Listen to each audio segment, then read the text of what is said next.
Assalamu alaikum wa rahmatullahi wa barakatuh. Dear students, welcome to our class. So, inshallah, today we will resume from this topic, that is blood group inheritance in humans. How the different blood groups in our body are inherited to the next generation. So, every one of us is born with genes inherited from our parents. We should know this. So, and the blood group we have, it depends on the combination of a pair of genes, one of which is transmitted from each parent. Okay, so there are two pairs of genes are responsible for the blood group we have, and each one, here pair is there, right? Each one is inherited from each parent. Okay, from mother one and father one, so it becomes a pair of genes. So there are four blood groups: A, B, AB, and O. So every human being has one blood group out of the four. So that we should know. And there are some genes that control the inheritance of these blood groups. Okay. So the gene names are IA, IB, and small I. So these are the genes that are responsible for the inheritance of the blood groups. So when a fetus grows, okay, in the mother's womb, its blood group is determined by the combination of any of the two above mentioned genes. So it should have any combination. So either IA or I or IB or I, like that is a combination. So here in this table they have mentioned that combination, gene combination, and the blood group according to that. So if there is IA, that is capital IA and IA, this gene combination, the blood group will be A. Or if it's capital IA plus I, small I, then it will be A. Likewise, you can see the combinations and the blood groups. If it's too small I gene, then it will be O blood group. You can see and know the gene combination and the respective blood group for that. Okay. And there is something called as positive and negative. Okay, you might have heard A positive, B positive, AB positive, O negative, A negative, like that. So basically in the red blood cells there is a protein called as rhesus protein. Okay, so if the protein is present, then that blood group will be called as rhesus positive. If the protein is absent, then it will be negative. Okay, and rhesus positive gene is dominant over rhesus negative gene, that you have to know. Okay, so for blood transfusion and blood, you have to, when a person face some accident, then he has blood loss, then we can donate blood to the recipient. So we, all of us, should know the blood group, so that you might have heard in the WhatsApp messages or maybe from others that somebody needs blood group A positive, like that. So if you are A positive, you can go and give. So it is necessary to know the blood group of each and every individual. Should know his own or her own blood group. Then the next one is sex determination in humans. So the combination of sex chromosomes with autosomes determines whether the fetus will be a boy or a girl. Okay, the fetus develops from the zygote. Okay, like you have the male gamete and the female gamete. When they are fused together, then the zygote is formed. Then the zygote develops into the fetus. Okay, so the gametes are haploid. That is, they will have only one copy of the gene, and while the zygote is diploid. Why? Because it haploid, one copy will come from the male gamete and one from the female gamete, and it will form the zygote.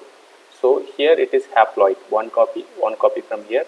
It will have the homologous pair. So this is the diploid, 2N. So as we told before, there are 22 autosomes, 22 pairs of autosomes and a single X chromosome. Okay, this is for the male. So 22 autosomes and single X chromosome and Y chromosome. This is for male. If it's female, then 22 autosomes, then 2 X chromosomes. Okay, so this is for female. So total 23 pairs. Here also 23 pairs. Here the sex chromosome pair is XY for the male. Okay, for the male. That we have to remember. Okay. So here you can see if it's 22 autosome pairs, so it will be 44 plus XY. So total 46. Here also 44 autosomes, then 2 sex chromosomes XX, so it will be total 46. So what happens is that this diploid will 22. This is pair, right? 22 pair. One copy will go from here to here. Okay, 22 plus from this XY, one will go. Either X will go or the Y will go. Okay, X will go or the Y will go. From this 22 will go. Okay, from here either one will go. So both are X, so only one combination is possible. Since both X are same chromosomes, so this is a possible combination. So what happens is that, so finally, so this will join with this. Okay, so either it is female, 44 chromosomes plus XX combination, so this will be female, or 44 plus XY chromosomes, so then it will be male. So this is how the sex is determined in the humans based on the chromosomes. Okay, so that is for that. Then the next topic is hereditary disorders. So during this inheritance of the genes, there could be some disorders, okay, which are passed to the next generation. For example, if father has some disease which can be passed to the next generation, then this will be passed through the genes. Okay, the genes will have some mutation or some defects. It will be passed to the next generation, and sometimes a gene may change or mutate. Okay, change or mutate means it will change to from the original uh, original copy, okay, or the original form. There might be some little changes. Due to that, the function will be affected in the gene. Okay, so the mutated gene will produce the mutated protein. Thus, the mutated protein will affect the function in the body. Then it will be passed to the next generation. So such disorder is termed as the hereditary or genetic disorder. That you have to remember. That is termed as hereditary or genetic disorder. So you can see here, the father has two genes. One is regular gene, another one is mutated gene. And mother also, sorry, this is mother and this is father. So here one regular gene, another one is a defective gene. So this is father, this is mother. Since this regular gene is dominant, so the father will not be defective, but he will be a carrier of a defective gene, but only this dominant gene will be expressed.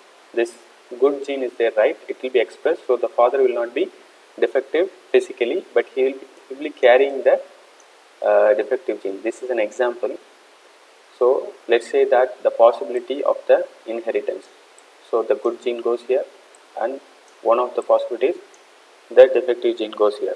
So likewise, father during gamete separation, chromosomal separation, it happens. Positive gene and the defective gene. So these are the possibilities. Okay, either it will be offspring will be normal. This also will be normal, but he will be a carrier of the defective gene. Since this gene will mask this recessive gene, so this characteristic will be expressed in this individual. So this also normal, same like this, but this will be abnormal because there is no regular gene. Both are defective gene. So only the defective function will be expressed. So this person will have the genetic disorder. So this is how the hereditary diseases are passed on to the next generation. Okay. So scientists are trying to discover methods by which a defective gene in a person can be removed or replaced, okay, by a normal gene. So they are working on it.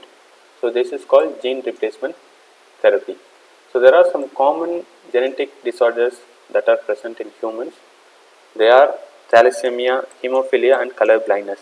Thalassemia is nothing but the patients that are suffering from this disorder, they cannot manufacture the hemoglobin in their blood. So we all know, we all study that hemoglobin is the pigment in the red blood cells which carries oxygen to the tissues of the body.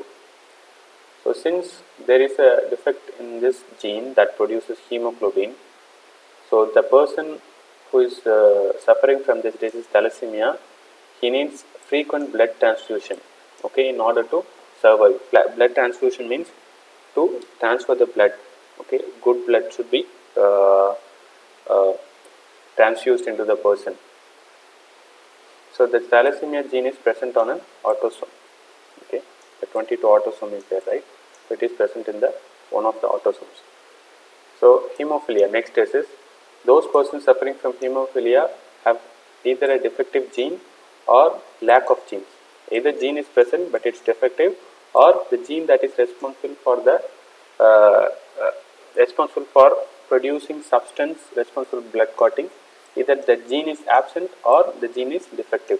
Okay, so there is a gene that is responsible for producing a substance for blood clotting in our body. When we bleed, after some time blood clotting happens, right? So once the bleeding starts, it does not clot easily. So those who are suffering from hemophilia, they have a defective gene, or a gene that is responsible for producing a substance for the blood clotting. Okay, then the next one is color blindness. Color blindness is those people who cannot see certain colors. Okay, so they are color blindness. This is due to a defective gene or absence of the gene that is responsible for the color vision in our eye. Okay, uh, so here they have mentioned the genes that are responsible for the these disorders and where they are present, whether they are in the X chromosome or Y chromosome or in autosomes like that. The next one is genetic counseling. Genetic counseling is nothing but uh, the patients or the parents, they go to the doctors and they do the genetic test and they will check the chromosomes. If the chromosomes, if there are any defects, so will it affect the baby if they are going to have a baby? So they will check if it will be inherited to the next generation like this. Okay, they will do a genetic analysis and will check the gene of the fetus or the baby, and they will see if the disorder will be carried to the next generation. Then the next topic is the human genome. Human genome is nothing that all the various genes together constitute the genome. In the humans, all the genes, okay, they are taken, and this whole every genes, they will be called as genome. So if we call as human genome, it means all the genes of the humans. Okay, and they have a location for every genome. Okay, so for example, there is a gene and it is responsible for the color of the eyes. Then we have the data, scientists have discovered the data that where the gene is present in which chromosome, and in the chromosome in which place, in which location it is present. So all of it is known. Okay, the next one is genetic engineering. So yeah, genetic engineering is nothing but, as I told, it's a recombinant DNA technique. That is, DNA is there and we edit this DNA by some certain methods, and it can be passed to the or transferred to become the genome of the organism. Okay, so some organisms, what happens is that the genome is edited. Okay, the DNA is edited. For example, DNA from another species or a gene is transferred to another DNA. Okay, so that now this DNA can produce certain substance which was not already present. So then they will transfer this to the organism. Okay, this is what called as genetically modified organisms. So transfer is possible through plasmids present in bacteria. Plasmid is a circular DNA, okay, found in bacteria. So here they have mentioned the steps, like how it happens basically. So this is the diagrams for the genetic engineering. For example, human DNA, a part of it is taken by a restriction enzyme. So there is an enzyme called as restriction enzyme. They use it on the human DNA, so they can take it. Now they incorporate into this a bacterial DNA, okay, plasmid DNA. Now this bacteria containing this part of the gene from the human, it will be transferred to this plasmid will be transferred to the bacteria. Okay, now this DNA can produce the protein, okay, that this gene is responsible for. This gene will be responsible for producing certain protein. Since this gene is transferred to a bacteria, and now the bacteria can produce this the protein. Okay, so this is the genetic engineering. This is how they do engineering in the genetics. Okay, so that you have to understand in this topic. So we have completed this lesson. Once again, I am giving you notes. You have to write this notes, what you have learned. This completely you have to write it in your notebook and you have to send it to me. Okay, completely you have to send it to me as soon as possible. Before the CCE, you have to send it to me. Your science subject CCE is on 30th December, inshallah. So you have to send it to me before that, and as usual, you have to mark down the answers. Okay, we will see the next lesson in the next class, inshallah. Until then, see you. Assalamu alaikum wa rahmatullahi wa barakatuh.